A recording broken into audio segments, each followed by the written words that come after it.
This is code.org. Let's see what we have here. Corn, you helped me harvest today. Wow, corn, I get it. All right. Help the harvester check her row of corn to see if anything is ready to pick. Use conditionals to look at each sprout.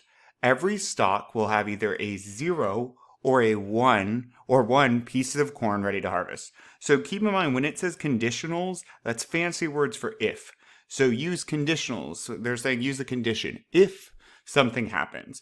Well, I can see what they mean here. I have stuff. I'm just going to throw some stuff down because I know I can need to use only 5 blocks.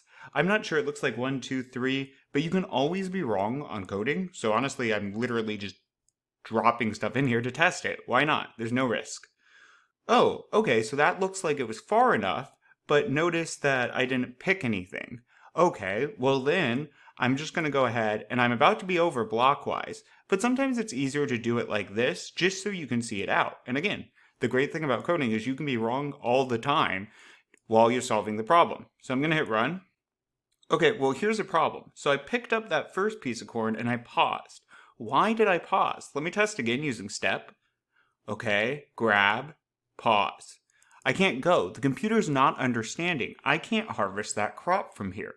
There's no crop there. And this is why we need a condition. Let me get rid of all of this, and I need to ask the computer a question. I'm going to say when I hit run, if there is corn.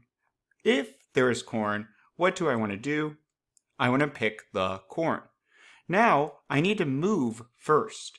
So code always runs in order. First I'll hit run, I move forward 1, if there is corn, and I want to show you how this works, step. So I move forward, you see how it's highlighted? Step. Right now I'm asking the computer question, if there is corn. A computer can only respond true or false. And the computer here, there's corn, it will say true. If it's true, and only if it is true, will it run this pick corn. Well, I'm on corn, so that runs. And now the code's done. Well, I need to repeat this multiple times. So I could do this again, right? And now move forward again. Now only pick corn if it is there. And I can keep going, right? I need to move forward and only pick corn if it is there. This will by and large work. The problem is I'm way over on blocks. So instead of repeating myself like this, pa-da, and kwacha, and I think it's 5. Let's give this a try. 5 blocks. We did it! Victory! Always remember, code has to run in order. Onward.